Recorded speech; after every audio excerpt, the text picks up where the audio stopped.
The Night Watch of Al-Qarafa, a true Egyptian horror story. Cairo never truly sleeps, but there is one place where even Cairo's noise dies quietly. Al-Qarafa, the city of the dead, stretches for miles beside the Mokattam Hills, an ancient cemetery where tombs are older than many civilizations. Some families still live inside mausoleums, cooking, sleeping, raising children among graves. The Egyptian government calls it a historical zone. Locals call it something else entirely. They call it the place where the dead watch the living.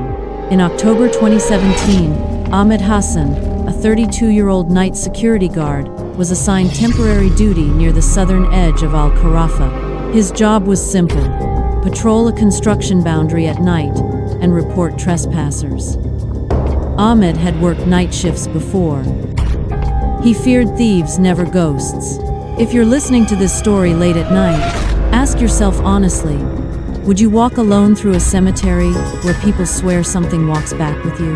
On Ahmed's third night, something strange began happening. At exactly 2:47 a.m. every night, the temperature dropped sharply, not like a breeze, like the air was suddenly drained of warmth. His phone battery, fully charged, would drop from 80% to dead within minutes. At first, he blamed faulty wiring or cheap equipment, but on the fourth night, he heard footsteps behind him, slow, deliberate, and barefoot. He turned. No one was there, but the footsteps continued. If you've ever felt someone standing behind you even when you're alone, you know the feeling Ahmed felt next. If this story is making your skin crawl already, make sure you stay till the end, because what he saw next was reported to police and never explained. By the end of the first week, Ahmed noticed something else. The graves were changing, not moving, but opening. Small stone doors that sealed family tombs were slightly ajar by morning, even though they were locked at night. Locals warned him not to close them. An old man who lived among the graves whispered, "If you close what they opened, they'll follow you home." Ahmed laughed it off, but he stopped touching the tombs.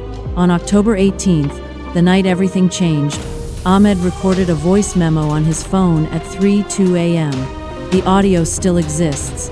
You can hear his breathing, fast and shaky, then a whisper, not his voice, clearly saying his name. Ahmed! No one was near him. That night, he finally saw it. Near the grave of a Mamluk-era judge, a tall shadow stood completely still. No face, no features, just darker darkness shaped like a man. It didn't move until Ahmed took one step back. Then it took one step forward. When Ahmed ran, he heard it walking but never running behind him. Slow, confident, like it knew he couldn't escape.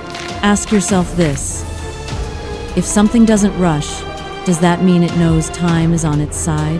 Ahmed reached the security booth just before dawn. The shadow stopped at the edge of the light.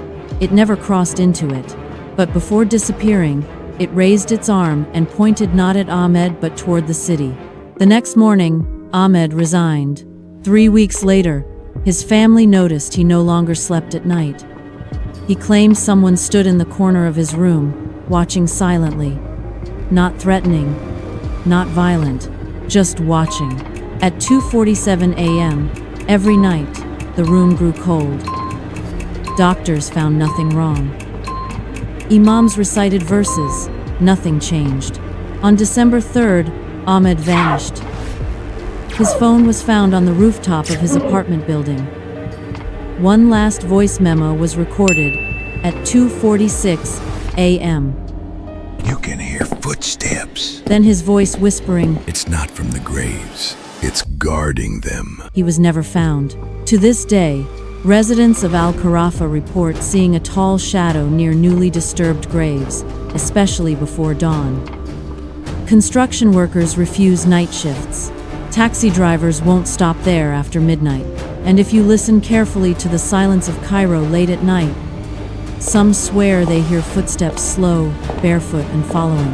If stories like this send chills down your spine, don't forget to subscribe, because the dead have many stories left to tell. and some of them are closer to you than you think.